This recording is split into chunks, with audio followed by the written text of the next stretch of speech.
If you're a young orthodontist or an ortho resident who's listening to this, know that the world you're coming into is very different than the one that orthodontists who've been practicing for a while have gone through. From the employment situation to technology, there's a lot of stuff that we're going through on a regular basis. Hello there, everybody, and welcome to another episode of your 5-Minute Friday. I'm Dr. Glenn Krieger, and today I want to mimic a great quote I heard somebody say.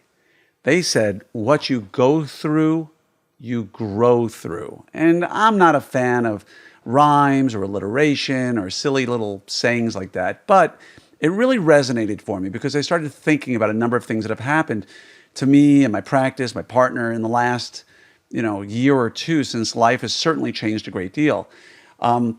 Anybody who tells you that the orthodontic world they joined in 5 years ago, 10 years ago, 20 years ago is the same as it is today is either not opening their eyes or completely confused. Because even in the last 2 years, I can tell you that the world has changed dramatically. So if you're a young orthodontist or an ortho resident who's listening to this, know that the world you're coming into is very different than the one that orthodontists who've been practicing for a while have gone through. From the employment situation to technology, there's a lot of stuff that we're going through on a regular basis. And this is not going to be one of those super long 5-Minute Fridays, which isn't really 5, but turns into 10 or 15. This is going to be really straightforward, and I want you to think about it like this.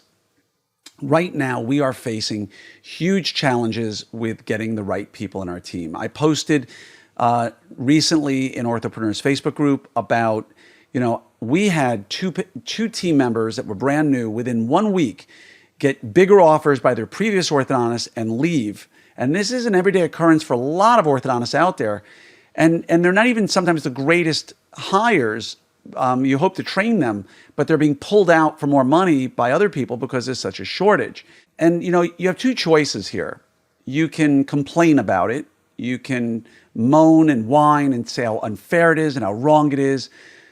Or you can just say, look, I can't change this. I can focus on things I can change, like the old serenity prayer, right? Be at peace with the things you can't change and change the ones you can. And you're going to go through a lot of crap in the first 6 months, year, 5 years, 10 years, 30 years of practice. And I want you to look at everything that happens as an opportunity for you to get stronger, for you to grow. Because when you first come out of school, you get hit with basic things and you're like, oh my God, this is horrible. And you realize it really was nothing. Because the longer you practice, the bigger the obstacles you're going to face are going to happen. It's just the nature of the beast. It happens. And you have two choices again, either complain about them or get to work and make it better. And when you make it better, it's super important for you to debrief yourself on what you just went through. Hey, I hired an assistant. It didn't work out. She ended up stealing from me. Not that that's going to necessarily happen, but let's use that as an example. What could I have done in the hiring process to prevent that from occurring? Now, I used a pretty radical example here, but every one of you listening has something in your life that's occurred negatively. And the question is, did you stop, whether it's in ortho or in your life, did you stop and debrief yourself on it, or did you just try to survive it? I lost 2 assistants. I got to hire somebody new. Here's what I got to do. Or did you stop and go, I just lost 2 assistants. Why did I lose them? What could I have done differently? I mean, realistically, what could I have done differently? Let's not play this hypothetical, I do a great job, there's nothing else I could have done. There's always something you could have done. Maybe it was cultural. Maybe you could have made a better office culture. Maybe you could have paid more and you were penny wise and pound foolish. Maybe it was cliques in your office that you personally did not break up the way you should have.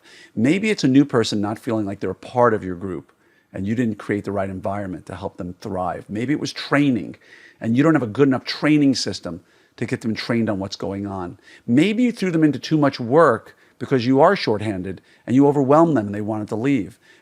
There's a whole variety of reasons, but you need to debrief yourself and learn from it. And that's when the saying, what you go through, you will grow through, is actually true.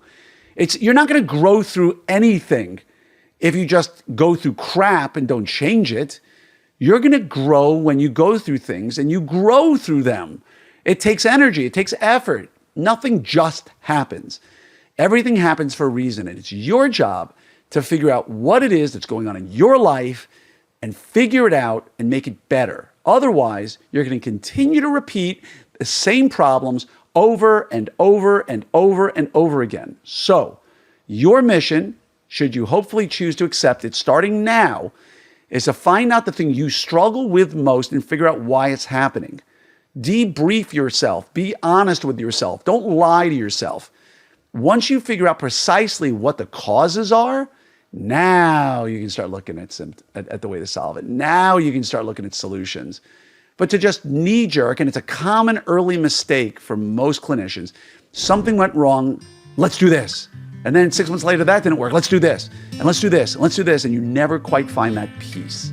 So debrief, grow through what you go through, and I promise you, you'll have a much better life. Much love to each and every one of you. Always reach out to me if you have any questions, and just wishing you an amazing day.